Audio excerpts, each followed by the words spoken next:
কয়েকদিন ধরে আমরা একটা নিউজ দেখছি বারবার যে 2028-এর পর কি দিল্লিতে পেট্রোল বা ডিজেল বাইক বা পেট্রোল বা ডিজেল কার চলাচল বন্ধ হয়ে যাবে। চলুন আজকে এই সম্পর্কে বিস্তারিত জেনে নিই যে কি ঘটনাটা, আসলে কি ব্যাপার। সত্যিই কি দিল্লিতে পেট্রোল ডিজেল কার একদম বন্ধ হয়ে যাচ্ছে, না অন্য কিছু ব্যাপার আছে? চলুন তাহলে পুরো ব্যাপারটা একটুখানি দেখে নিই। দেখুন, প্রথমত একটা জিনিস বুঝতে হবে যে দিল্লিতে কিন্তু প্রচুর পরিমাণে পরিবেশ দূষণ হচ্ছে, মানে মাত্রাতিরিক্ত। মানে ওয়ার্ল্ডের মধ্যে সব থেকে সব থেকে পলিউটেড ক্যাপিটাল হচ্ছে দিল্লি। ঠিক আছে, মানে এত পরিমাণে পরিবেশ দূষণ হচ্ছে। শীতকালে হয়তো বিকেলেই সন্ধে হয়ে যায়, দেখা যাচ্ছে 4:30 5টা বাজতে বাজতেই সন্ধ্যা হয়ে যাচ্ছে, মানে এত ধোঁয়াশা। তো সেই কারণেই কিন্তু সরকার এই পদক্ষেপটা নিয়েছে, যাতে মানুষ ঠিকঠাক করে বসবাস করতে পারে, মানুষের হেলথ যাতে ঠিকঠাক থাকতে পারে। কারণ দিল্লিতে যারা থাকে তারাই জানে যে কতটা কষ্ট পরিবেশ দূষণের জন্য। তো দেখে নিই যে এই ব্যাপারটাতে কি বলতে চাইছে এবার। দেখুন, প্রথমত হচ্ছে উত্তরটা কিন্তু না, দিল্লিতে কিন্তু টোটালি বন্ধ হয়ে যাচ্ছে না। ব্যাপারটা একটু ভালো করে বুঝতে হবে। দিল্লি সরকারের নতুন ইভি অর্থাৎ ইলেকট্রিক ভেহিকেল পলিসি অনুযায়ী আগে থেকে নিবন্ধিত রেজিস্টার্ড পেট্রোল বা ডিজেল গাড়ি ও বাইক 2028 সালের পরও চলাচল করা যাবে বা চালানো যাবে। তবে সেগুলোকে বর্তমান নিয়ম যেমন end of life vehicle rules মেনে চলতে হবে। তার মানে কি? মানে একটা, আমি যদি পেট্রোল বাইক কিনি তাহলে তার রেজিস্ট্রেশন থাকে 15 বছর।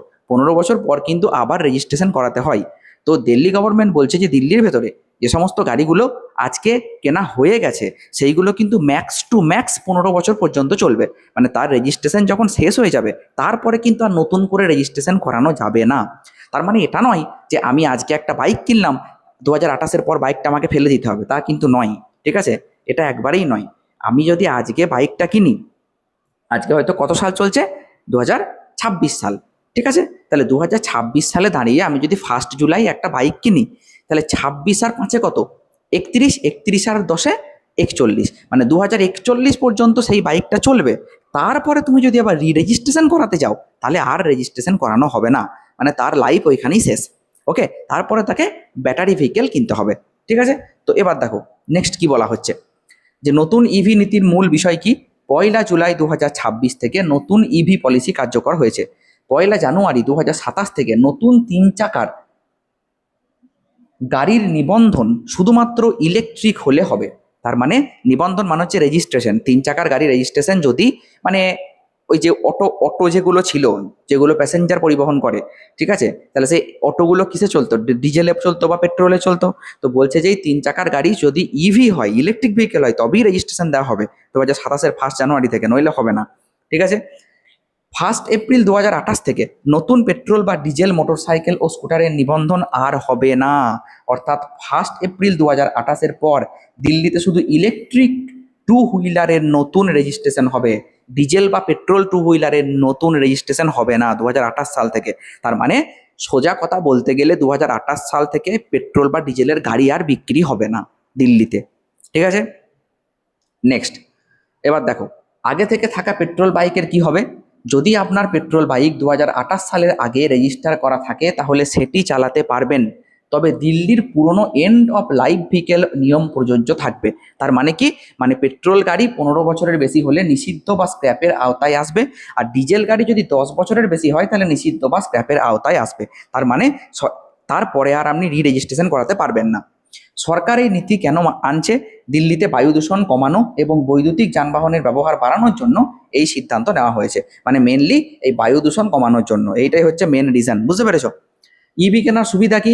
30 লক্ষ পর্যন্ত যোগ্য ইলেকট্রিক গাড়ির রোড ট্যাক্স বা রেজিস্ট্রেশন ফি মকুফ। তার মানে কি, মানে হচ্ছে যে গাড়ির দাম 30 লক্ষের কম সেই গাড়িতে কোনো রোড ট্যাক্স লাগবে না। এটা কেন করছে গভর্নমেন্ট? যাতে মানুষ বেশি বেশি করে ইলেকট্রিক ভেহিকেল কেনে আর পেট্রোল গাড়ি যাতে বাড়িতে রাখে। বোঝা গেল কি বললাম? বেশ, পুরনো গাড়ি স্ক্র্যাপ করে নতুন ইভি কিনলে সর্বোচ্চ 1 লক্ষ পর্যন্ত ইনসেনটিভ পাওয়া যেতে পারে। ধরে নাও আমার গাড়িটা 15 বছর হয়ে গেল, রি রেজিস্ট্রেশন হচ্ছে না, তো সেই গাড়িটা আমি যদি গভর্নমেন্টকে দিয়ে দিই বা কোনো স্টোরে যদি দিই, সেটা গভর্নমেন্টের পলিসি অনুযায়ী সেটার আমি কিছু টাকা পাবো, এবং সেই টাকায় আমি ইভি কিনতে পারবো। হয়তো পুরোপুরি পাবো না, কিন্তু কিছুটা পাবো। বোঝা গেল? সেটাই বলছে। তাহলে কি না, পুরনো পেট্রোল বা ডিজেল গাড়ি বন্ধ হচ্ছে না, 2028 সালের পর নতুন পেট্রোল বা ডিজেল 2 চাকার গাড়ির রেজিস্ট্রেশন হবে না। এটি শুধুমাত্র নতুন নিবন্ধনের ক্ষেত্রে প্রযোজ্য, পুরনো নিবন্ধিত গাড়ির ক্ষেত্রে নয়। ওকে, তো এটাই ছিল পুরো ব্যাপারটা। এরকম ছোট্ট ছোট্ট নিউজ আপডেট, ফিজিক্স ছাড়াও ছোট্ট ছোট্ট নিউজ আপডেট আমি এখানে দেব, ঠিক আছে? তো যদি ভালো লাগে চ্যানেলটা সাবস্ক্রাইব করবে, লাইক কমেন্ট করবে। দেখা হচ্ছে নেক্সট ভিডিওতে। ভালো থাকবে, সুস্থ থাকবে।